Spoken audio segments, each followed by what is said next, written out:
ನಮಸ್ತೆ ಮಿತ್ರರೇ. Ice cream ಹೇಳಿದರೆ ಮಕ್ಕಳಿಗೆ ತುಂಬ ಇಷ್ಟ. ಮಕ್ಕಳಿಗೆ ಯಾಕೆ, ದೊಡ್ಡವರಿಗೆ ಸಹ ತುಂಬ ಇಷ್ಟ.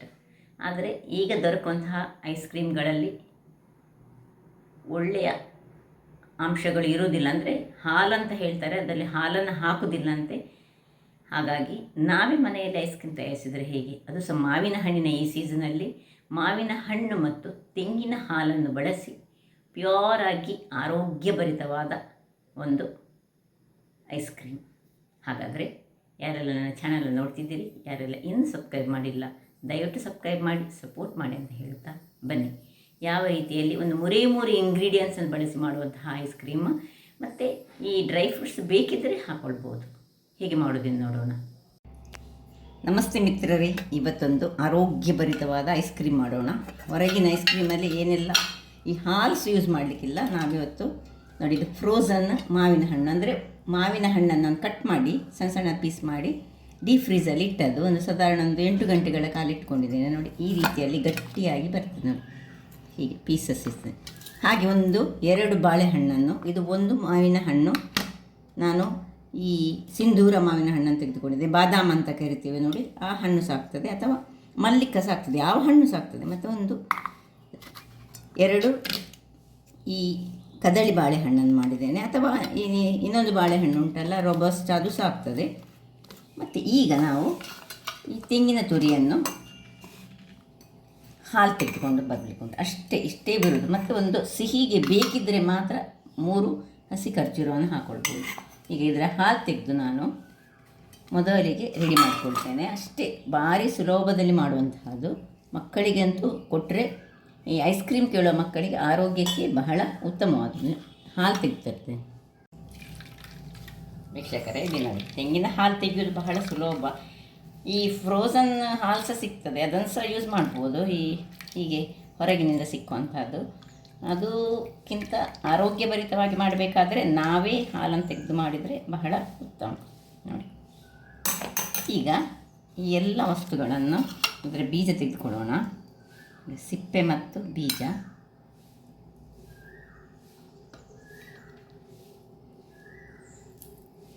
ಎರಡು ಅಥವಾ 3 ಎಷ್ಟು ಸಹ ಹಾಕ್ಕೊಳ್ಬೋದು. ಇದೆಲ್ಲವನ್ನು ಈಗ ಮಿಕ್ಸ್ ಮಾಡಿಕೊಂಡು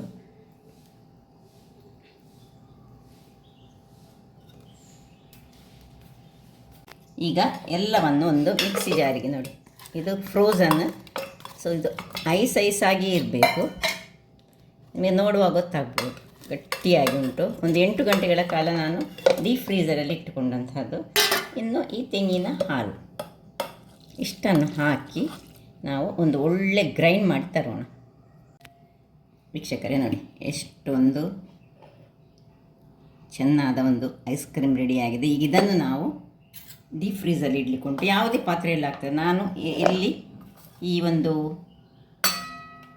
ತೆಂಗಿನ ಹಾಲು ಮಾಡಿದಂತಹ ಪಾತ್ರೆಯಲ್ಲಿ ಹಾಕ್ತೇನೆ, ಅಥವಾ ಇಂಥದ್ದು ನಾವು ಅಂಗಡಿಯಲ್ಲಿ ಸಿಗುವಂತಹ ಐಸ್ ಕ್ರೀಮ್ನ ತಟ್ಟೆಯಲ್ಲಿ ಸಹ ಹಾಕ್ಕೊಂಡು ಇಟ್ಕೊಳ್ಬೋದು, ಯಾವುದರಲ್ಲಿ ಸಹ ಆಗ್ತದೆ. ಸೊ ಎಲ್ಲವನ್ನು ಇದಕ್ಕೆ ಶಿಫ್ಟ್ ಮಾಡ್ಕೊಳ್ತೇನೆ. ನೋಡಿ, ಎಷ್ಟು ಕ್ರೀಮಿ ಫ್ಲೇವರ್ ಬಂದಿದೆ ನೋಡಿ. ಏನು ನಾವು ಇದಕ್ಕೆ ಬೇರೆ ಯಾವ ಹಾಲು ಸಹ ಹಾಕಲಿಲ್ಲ, ಅಥವಾ ಎಂಥ ಕ್ರೀಮ್ ಹಾಕಲಿಲ್ಲ. ಹೊರಗಿನಿಂದ ತಂದಂತಹ ಯಾವುದೇ ವಸ್ತುಗಳು ಇದರಲ್ಲಿ, ಅಂದರೆ ಹೊರಗಿನ ವಸ್ತುಗಳಿದೆ, ಮಾವಿನ ಹಣ್ಣೆಲ್ಲ ತಂದಂತಹ ಮಾವಿನ ಹಣ್ಣುಗಳೇ, ಬಟ್ ಯಾವುದೇ ಆರ್ಟಿಫಿಷಿಯಲ್ ವಸ್ತುಗಳನ್ನು ನಾವು ಹಾಕ್ಕೊಳ್ಳಿಲ್ಲ. ನೋಡಿ, ಇಷ್ಟನ್ನೀಗ ನಾವು ಎಲ್ಲವನ್ನು ರೆಡಿ ಮಾಡಿಕೊಳ್ಳೋಣ.